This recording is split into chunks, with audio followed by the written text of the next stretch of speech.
प्रश्न ये रहा स्क्रीन पर, हाल ही में घोषित राष्ट्रीय खेल पुरस्कार 2020 में राजीव गांधी खेल रत्न पुरस्कार जीतने वाले पैरा एथलेटिक का नाम क्या है?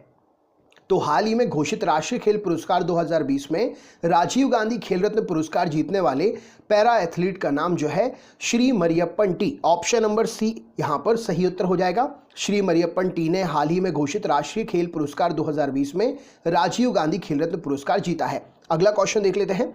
नेक्स्ट प्रश्न है, हाल ही में घोषित राष्ट्रीय खेल पुरस्कार 2020 में निम्न में से किस भारतीय क्रिकेटर ने राजीव गांधी खेल रत्न पुरस्कार जीता है? तो राजीव गांधी खेल रत्न पुरस्कार जो है ऑप्शन नंबर रोहित शर्मा ने जीता है।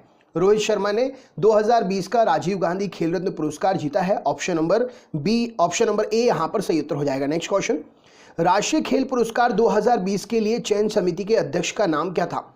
राष्ट्रीय खेल पुरस्कार 2020 के लिए जो चयन समिति बनी थी उसके अध्यक्ष जो है उनका नाम क्या है? तो राइट आंसर हो जाएगा राष्ट्रीय खेल पुरस्कार 2020 के लिए जो चयन समिति बनी है इसके अध्यक्ष ऑप्शन नंबर बी सेवानिवृत्त सुप्रीम कोर्ट के न्यायमूर्ति मुकुंदकम शर्मा थे। ऑप्शन नंबर बी यहां पर सही उत्तर हो जाएगा। नेक्स्ट क्वेश्चन देखते हैं, भारत में हर साल किस प्रसिद्ध खिलाड़ी का जन्मदिवस राष्ट्रीय खेल दिवस के रूप में मनाया जाता है? भारत में हर साल किस प्रसिद्ध खिलाड़ी का जन्मदिवस राष्ट्रीय खेल दिवस के रूप में मनाते हैं? तो राइट आंसर हो जाएगा major Dhyanchand ji, option number A यहां पर सही उत्तर हो जाएगा।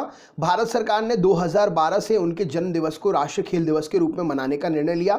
हॉकी के जादूगर के रूप में जाने जाते हैं। नेक्स्ट क्वेश्चन देखते हैं क्या पूछा गया है, उस कोच का नाम बताइए जिसने हाल ही में घोषित राष्ट्रीय खेल पुरस्कार 2020 में लाइफ टाइम श्रेणी द्रोणाचार्य पुरस्कार तीरंदाजी कैटेगरी में प्राप्त किया है। तो राइट आंसर क्या हो जाएगा इस प्रश्न के लिए?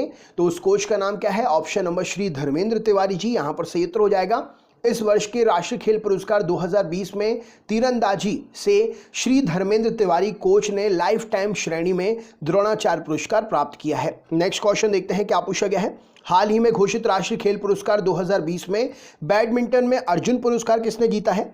तो हाल ही में घोषित राष्ट्रीय खेल पुरस्कार 2020 में श्री सात्विक साईराज रंकी रेड्डी और श्री चिराग चंद्रशेखर सेट्टी दोनों ने बैडमिंटन में अर्जुन पुरस्कार जीता है। तो ऑप्शन नंबर सी यहां पर सही उत्तर हो जाएगा। ए एंड बी बोथ यहां पर राइट आंसर हो जाएंगे। अगला प्रश्न देख लेते हैं, उस रेसलर का नाम बताइए जिसने हाल ही में घोषित राष्ट्रीय खेल पुरस्कार 2020 में अर्जुन पुरस्कार जीता है। तो उस रेसलर का नाम क्या है? तो राइट आंसर हो जाएगा उस रेसलर का नाम ऑप्शन नंबर डी, ना तो ए और ना ही बी, दोनों ही यहां पर गलत हो जाएंगे। सुश्री दिव्या काकरान और श्री राहुल अवारे दोनों ने राष्ट्रीय खेल पुरस्कार 2020 कुश्ती में अर्जुन पुरस्कार जीता है। और पैरा एथलेटिक से श्री संदीप और पैरा शूटिंग से श्री मनीष नरवाल ने इस साल अर्जुन अवार्ड जीता है। तो यहाँ पर ऑप्शन नंबर डी, ना ही ए और ना ही बी यहाँ पर सही उत्तर हो जाएगा। सही क्वेश्चन आपके लिए क्वेश्चन के नीचे दे दिया है आंसर आपके लिए, आप वीडियो रोक करके आंसर देख सकते हैं। सुश्री एन उषा ने हाल ही में ध्यानचंद पुरस्कार राष्ट्रीय खेल पुरस्कार 2020 जीता है। तो ध्यानचंद पुरस्कार राष्ट्रीय खेल पुरस्कार जो जीता है निम्नलिखित में से किस खेल से जुड़ी हुई हैं ये? तो राइट आंसर हो जाएगा ये बॉक्सिंग खेल से जुड़ी हुई हैं। ऑप्शन नंबर बी यहां पर सही उत्तर हो जाएगा। सुश्री एन उषा ने हाल ही में घोषित राष्ट्रीय खेल पुरस्कार 2020 में बॉक्सिंग में ध्यानचंद पुरस्कार जीता है। अगला प्रश्न देख लेते हैं क्या पूछा गया, ये रहा स्क्रीन पर, श्री काले सारिका सुधारक श्री काले सारिका सुधाकर ने हाल ही में अर्जुन पुरस्कार राष्ट्रीय खेल पुरस्कार 2020 जीता है। निम्न में से किस खेल से जुड़ी हुई हैं? तो यहाँ पर वेरी इंपॉर्टेंट क्वेश्चन हो जाएगा। काले सारिका सुधाकर ने जो अर्जुन पुरस्कार राष्ट्रीय खेल पुरस्कार जीता है ये किस खेल से संबंधित है? तो ये खो खो खेल से संबंधित है। राइट आंसर हो जाएगा option number kho kho. Next question देखते हैं क्या पूछा गया है, रेगुलर कैटेगरी में द्रोणाचार्य पुरस्कार राष्ट्रीय खेल पुरस्कार 2020 किस खेल से संबंधित कोच कुलदीप कुमार हांडू ने जीता है? तो यहाँ पर कुलदीप कुमार हांडू कौन से खेल से संबंधित हैं जिन्हें ये द्रोणाचार्य अवार्ड राष्ट्रीय खेल पुरस्कार 2020 में दिया गया है? तो यहाँ पर सही उत्तर हो जाएगा ये वुशु खेल के जो है कोच है। राइट आंसर हो जाएगा ऑप्शन नंबर सी यहाँ पर सही उत्तर हो जाएगा। अगला प्रश्न देख लेते हैं, मई 2016 में किसकी अध्यक्षता में नई शिक्षा नीति विकास के लिए समिति ने अपनी रिपोर्ट प्रस्तुत की थी? यहाँ पर नई एजुकेशन पॉलिसी के क्वेश्चन शुरू हो रहे हैं। करंट अफेयर्स जो है स्पोर्ट्स के वो यहाँ पर खत्म होते हैं, अब एजुकेशन पॉलिसी के क्वेश्चन शुरू होंगे। तो मई 2016 में किसकी अध्यक्षता में? तो स्वर्गीय Shri TSR Subramaniam, option number A यहाँ पर सही उत्तर हो जाएगा।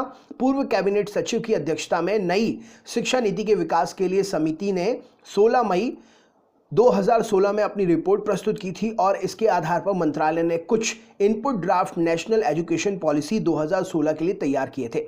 नेक्स्ट क्वेश्चन देखते हैं क्या पूछा गया है। अगला प्रश्न, नेशनल एजुकेशन पॉलिसी 2020 के अनुसार वर्तमान 10+2 शैक्षिक मॉडल को एक नए शैक्षणिक पाठ्यक्रम प्रणाली के आधार पर विभाजित करने की बात कही गई है। वह नई शैक्षणिक प्रणाली जो है पाठ्यक्रम की वो क्या होगी? तो यहाँ पर सही उत्तर हो जाएगा 5+3+3+4। ऑप्शन नंबर बी यहाँ पर सही उत्तर हो जाएगा।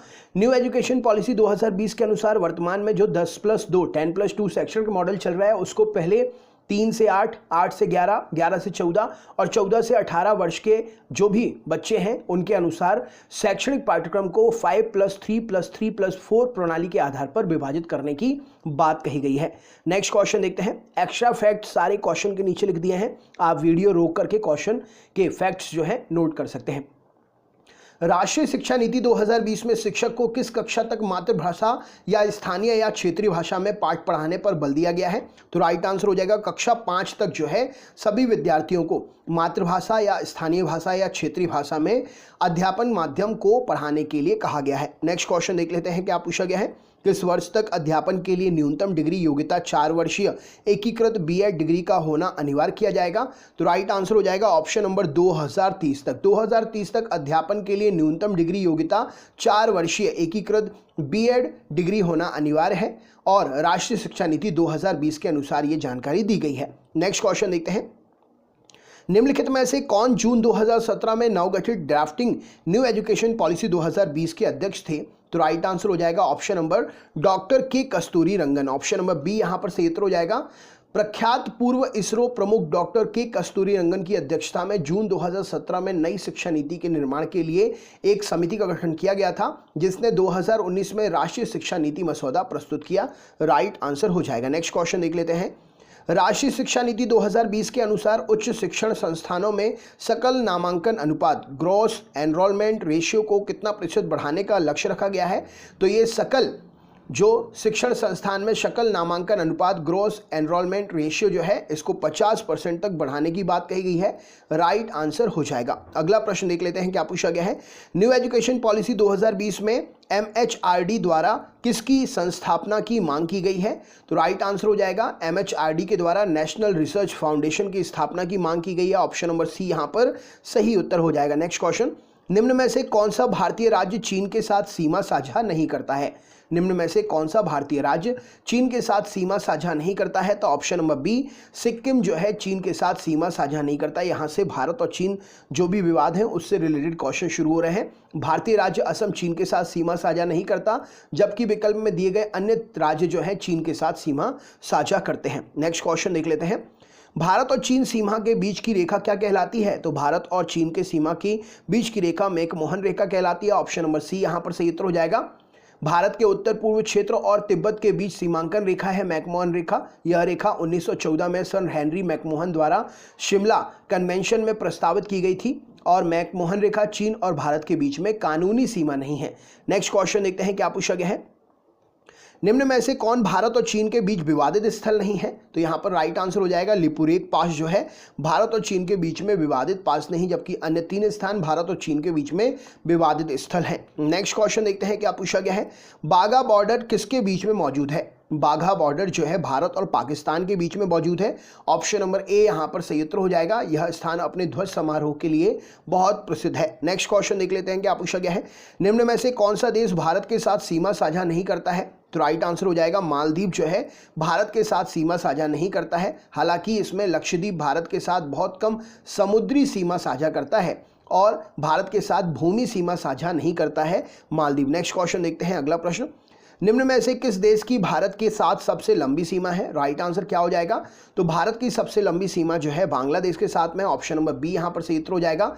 भारत 7 देशों की सीमा है, पाकिस्तान, बांग्लादेश, चीन, नेपाल, भूटान, म्यांमार, अफगानिस्तान, इन सब की सीमाओं को छूता है। भारत की बांग्लादेश के साथ में सबसे लंबी भूमि सीमा है, लगभग 4096 किलोमीटर लंबी है। भारत और नेपाल के साथ में 1751 किलोमीटर की सीमा है। नेक्स्ट क्वेश्चन देखते हैं अगला प्रश्न ये रहा स्क्रीन पर। निम्न में से किस देश की भारत के साथ समुद्री सीमा नहीं है? तो भारत के साथ में समुद्री सीमा जो है किस देश की नहीं है? तो चीन की सीमा भारत के साथ समुद्री सीमा नहीं है। राइट आंसर हो जाएगा चीन के साथ 3488 वर्ग किलोमीटर की भूमि सीमा है भारत की। नेक्स्ट क्वेश्चन देख लेते हैं। चीन के खिलाफ भारत की भूमि सीमा पर कौन सा सुरक्षा बल तैनात रहता है? तो चीन के खिलाफ भारत की भूमि पर जो सुरक्षा बल तैनात रहता है उसे कहते हैं भारत तिब्बत सीमा पुलिस और विशेष सीमा बल। इस प्रश्न के लिए सही उत्तर हो जाएगा। अगला प्रश्न देख लेते हैं, क्या पूछा गया है? भारत चीन ने एक घातक युद्ध कब लड़ा था? राइट आंसर क्या हो जाएगा? तो भारत और चीन ने एक घातक युद्ध जो है 1962 में लड़ा था। यह एक अघोषित युद्ध था जिसे चीन ने शुरू किया था और खुद ही समाप्त करने की घोषणा भी कर दी थी। इस युद्ध में लगभग 1383 भारतीय और 722 चीनी सैनिक मारे गए थे। अगला प्रश्न देख लेते हैं, क्या पूछा गया है? भारत का रक्षा बजट क्या है? इनमें से क्या उत्तर हो सकता है? इसका आंसर आप मुझे कमेंट बॉक्स में शेयर करिए। चैनल पर अगर आप नए हैं तो चैनल सब्सक्राइब कर लीजिए, बेल आइकन ऑन कर लीजिए, ऑल वाला नोटिफिकेशन ऑन कर लीजिएगा जिससे आगे आने वाले वीडियोस के नोटिफिकेशंस आपको मिल सकें। दोस्तों, इस वीडियो को